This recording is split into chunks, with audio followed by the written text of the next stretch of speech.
절대 어렵지 않습니다. 쉽게 제가 도와드리겠습니다. 정리 탈출 프로젝트 또 오건영. 요즘 신문 보다 보니까 인플레이션 이야기가 정말 많은 것 같아요. 근데 저는 솔직히 제가 신문지상에서 나오는 이야기만큼 물가가 많이 올랐냐, 그건 체감은 잘 안 되더라고요. 작년까지만 해도 디플레이션 때문에 난리였는데 요즘 유독 인플레이션 때문에 이렇게 난리인 이유가 뭐죠? 여러 가지 요인들이 있을 수 있는데 이 기저효과라는 게 있고 또 하나는 이제 모멘텀이라는 게 있어요. 둘 다 단어가 둘 다 이제 어려운데 기저효과라는 건 이런 거예요. 그러니까 물가가 올랐다라고 할 때 기준이 있어야 되거든요. 언제 대비 물가가 올랐니? 이게 기준이잖아요. 보통 이제 물가가 올라가는 걸 통계적으로 측정을 할 때는 전년도 이맘때 대비 물가가 올랐다. 이렇게 측정을 보통 많이 해요. 그래서 이제 기저효과라는 건 만약에 전년도 이맘때가 정말 낮았다. 바닥에 붙어 있었다. 그러니까 기저에 깔려 있었다. 이러면 그때보다 지금 물가가 조금 올라도 많이 오른 것처럼 보일 수 있잖아요. 그래서 기저효과라는 게 1번이고요. 그 다음에 두 번째가 이제 모멘텀이라는 말씀드렸는데 이게 이제 모멘텀이라는 게 참 이렇게 그 전문가들 사이에서는 되게 편하게 쓰이는데 이벤트라고 조금 무리가 있긴 한데 이벤트 같은 거다. 일회적인 현상이다. 이제 이렇게 볼 수 있는데 그런 게 뭐가 있냐면 이제 요즘 얘기 나오는 게 이제 보복 소비라는 얘기가 나와요. 그래서 그걸 한번 정리해서 좀 말씀드려볼게요. 또 오건영. 이게 전년 대비해서 물가 효과를 볼 때 이렇게 보시면 될 것 같아요. 첫 번째 볼 게 뭐냐면요. 미국을 기준으로 해서 볼 때는 미국에서는 물가를 측정할 때 되게 많이 보는 게 에너지 가격을 되게 많이 봐요. 그래서 이제 에너지 프라이스라는 걸 첫 번째 많이 보고요. 두 번째는 수입 물가, 임포트 프라이스라는 걸 많이 봐요. 그 다음에 이제 세 번째가 보복 소비죠. 그래서 컨섬션이라는 거를 많이 보게 되는데 이 세 가지가 되게 중요한 포인트가 되거든요. 그러면 이 두 가지는 뭐의 효과를 가져가냐면은 이 두 가지가 방금 전에 말씀드렸던 기저효과다라고 볼 수가 있어요. 그럼 얘가 왜 기저효과인지를 말씀드릴게요. 에너지 가격이요. 작년도 이맘때를 한번 돌아가 봐요. 그러면은 작년도 이맘때면은 이제 20년도 4월이잖아요. 20년도 4월에 뉴스를 한번 보시면 이 원유 가격이 난리가 났어요. 저도 처음 봤어요. 뭐가 있냐면 이때 국제유가가 배럴당 마이너스 40달러까지 떨어졌어요. 원유 공급이 쏟아져 나오는데 얘를 보관할 통이 없는 거죠. 그러니까 이게 원유를 어디다 둘지는 모르니까 이거 어떻게든지 버려야 되잖아요. 그래서 국제유가가 마이너스 40불까지 떨어진 적이 있습니다. 원유 가져가면은 처리비 주는, 수거비 주는 이제 그런 구조였던 거죠. 그런데 물가라는 거는 전년 대비 올해를 측정한다고 말씀드렸죠. 지금 국제유가가 얼마 정도 되냐면 플러스 60불 정도 돼요. 그럼 여기서 말하는 기저라는 게 뭐냐면 작년도 이맘때 대비해서 에너지 가격은 꽤 많이 올랐죠. 요게 포인트가 되는 거예요. 그러면 요것만 딱 보면은 통계적으로 봤을 때 물가가 많이 올랐구나 이런 느낌을 팍 줄 수가 있습니다. 첫 번째 여기 그래서 에너지 가격을 봤었을 때 느낌이고 두 번째는 수입 물가를 한번 볼게요. 수입 물가라는 거는 해외에서 물건을 사들이는 거잖아요. 해외에서 물건을 사들일 때 제일 중요한 게 뭐냐면 환율이 제일 중요해요. 환율이 왜 중요하냐? 잠깐만 볼게요. 미국 사람들 입장에서 보면은 달러가 1달러에 1,000원을 한다고 해볼게요. 그럼 미국 사람들은 1,000원짜리 물건을 1달러면 살 수 있죠. 수입을 할 때. 1,000원짜리 물건을 수입해서 1달러에 살 수 있잖아요. 근데 달러가 약세가 됩니다. 예를 들어서 달러가 약세가 된다는 얘기는 1달러에 예를 들어서 500원이 된다는 얘기죠. 그 다음에 반대로 달러가 강세가 될 때는 1달러에 2,000원이 되게 됩니다. 그러면 각각의 케이스를 한번 잠깐 볼게요. 달러가 옛날에는 1,000원을 줘야지 1달러를 살 수 있는데 이제는 500원만 줘도 1달러를 살 수 있어요. 그럼 달러가 그만큼 약세라는 얘기죠, 얘는. 그죠? 근데 이제는 2,000원이나 줘야지 1달러를 살 수 있어요. 그럼 얘는 달러가 강세라는 얘기죠. 자, 그러면 다른 사람 말고 미국 사람 입장에서 잠깐 보는 겁니다. 미국 사람들 입장에서는 달러가 약세가 되면은 해외에서 수입되어 들어오는 물건, 옛날에는 1,000원짜리를 1달러에 살 수 있었는데 달러가 약세가 되니까 500원짜리를 1달러에 살 수 있어요. 1,000원짜리를 살려면 2달러를 줘야 되죠. 그러면은 달러가 약세가 되면서 수입 물가가 올라가는 겁니다. 그죠? 근데 반대로 만약에 달러가 강세면 1,000원짜리가 아니라 2,000원짜리도 1달러에 살 수 있죠. 그러면은 만약 달러가 강세가 되면은 수입 물가가 내려가는 효과가 있는 겁니다. 자, 그러면 달러 환율에 대해서 놓고서 수입 물가를 말씀을 드렸는데 그러면은 미국의 달러화가 어떻게 움직였냐면 마찬가지로 얘도 전년 대비로 봐요. 그래서 이제 어려운 말씀 하나만 더 드리면 달러 가치를 측정하는 달러 인덱스가 지수란 뜻이에요. 달러 지수라는 게 있어요. 코스피 지수처럼 달러 지수라는 게 있어요. 요 놈이 작년도 요맘때 얼마였냐면 103포인트 정도 기록을 했어요. 근데 지금 얼마 정도 하냐면 92포인트가 됐습니다. 그러면 이때가 달러가 높았고 이때가 달러가 낮은 거거든요. 뭐 퍼센티지는 정확하게 나오진 않는데 한 10% 가까이 떨어졌죠. 그럼 달러가 한 10% 떨어졌다는 얘기는 달러로만 봤을 때 수입 물가가 꽤 많이 올랐다라고 볼 수가 있죠.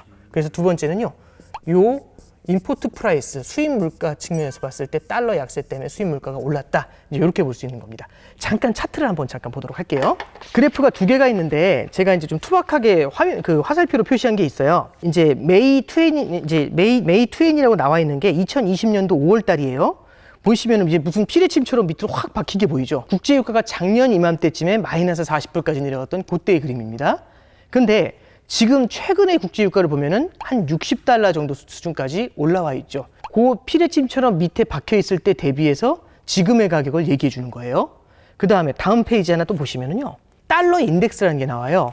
달러 인덱스 차트인데 마찬가지로 가운데가 작년도 이맘때입니다. 작년도 이맘때에 달러 인덱스가 103이었죠. 근데 화살표가 최근입니다. 걔를 보시면은 달러 인덱스가 93, 92, 그 정도까지 내려와 있는 걸 볼 수 있죠. 그만큼 달러가 약세로 된 겁니다. 이제 첫 번째 말씀드린 건 에너지 가격 측면에서, 그 다음에 수입 물가 측면에서 작년도 요맘때 대비해서 에너지 가격이 뛰었다. 작년도 요맘때 대비해서 달러 약세가 일어났다. 기본적으로 바닥이 기준이 굉장히 낮은 수준이었다라는 게 이게 그래서 기저 효과라고 얘기하는 거예요. 최근에 나타난 현상이고요. 그 다음에 이제 소비라는 건 결국엔 보복 소비라는 건데 이거는 제 생각에는 제가 굳이 말씀 안 드려도 요즘 잘 아시는 것 같아요. 주말 한번 나가보시면 난리도 아니거든요. 이 식당 붐비는 거 보면 이게 코로나가 아직도 크게 완화가 된 것도 아닌데도 불구하고 사람들이 너무 오랫동안 참아왔죠. 근데 이제 백신이 나오게 되고 사람들이 이제 집단 면역이 만약 일어난다고 하면은 이제 한번 어디 놀러 가야죠. 한참 못 갔잖아요. 말씀드리고 싶은 거는 이 보복 소비라는 게 만약 겹쳐지게 되면은 여태까지 못했던 게 한 번에 팡 터지는 거죠. 그러면 얘를 뭐라고 말씀드렸냐면 기저효과라고 말씀드렸고 얘를 일종의 이벤트 보복 소비 같은 거라고 말씀드렸어요. 이 두 가지가 합쳐지잖아요. 어떤 일이 일어날까요? 딱 직관적으로 생각하셔도 와 물가 좀 뛰겠네 라는 생각이 팍 드실 수가 있어요. 이게 그래서 요즘 나오는 물가 상승에 대한 요인이 됩니다. 또 오건영! 듣고 보니까 진짜 물가가 이제 많이 오를 것 같다는 생각이 드는데 네. 인플레이션 때문에 그러면은 기준금리도 확 오르는 거 아닌가요? 네, 이렇게 말씀 좀 드릴게요. 그러니까 아마 요즘 최근에 이제 물가가 오르니까 미국의 금리가 오르는 거 아니냐, 미국 중앙은행에서 금리를 인상하는 거 아니냐, 이제 이런 얘기를 좀 많이 하니까 다들 이제 좀 걱정을 많이 하시는 것 같아요.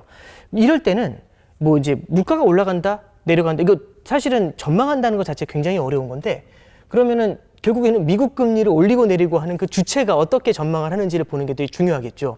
거기서는 뭐라고 얘기를 하냐면 이런 얘기를 해요. 지금에 있는 물가 상승은 일시적인 거다라고 얘기를 해요. 정확하게 영어로 뭐라고 표현하냐면 트랜지토리라는 단어를 써요. 일시적인 물가 상승에 불과하다라고 얘기를 해요. 그럼 얘가 왜 일시적인데? 잠깐 한번 보죠. 그러면 에너지 가격을 한번 잠깐 볼게요. 마이너스 40불에서 60불이지만 얘는 최저점 대비 지금이죠. 근데 만약에 국제유가가 바뀌지 않고 다음 달로 가요. 그럼 한 3개월 뒤로 갑니다.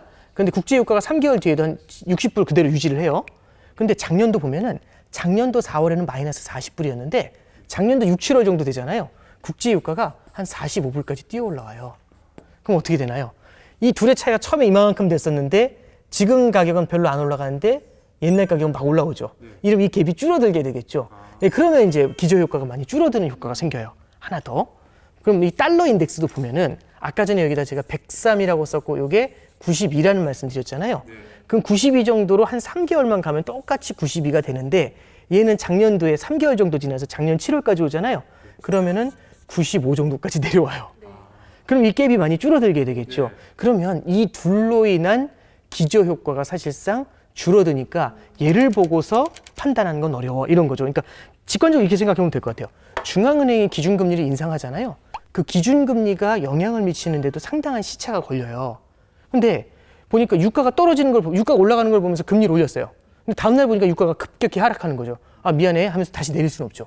그러면 올렸다 내렸다 중심을 잡아줘야 되는데 이런 시장 가격 움직이는 거에 따라서 중앙은행이 금리를 인상했다 인하했다 하는 건 너무 경망스럽다. 이제 이런 표현이 될 수도 있고 이런 것들이 실물 경제한테는 믿음을 주지 못하고 불안감을 조장을 하게 되겠죠. 그래서 이것만 보면서 중앙은행이 금리 결정을 하진 않아요. 또 오건영. 보복 소비도 그냥 뭐 이렇게 말씀드리는데 보복이라는 것도 한두 번이죠.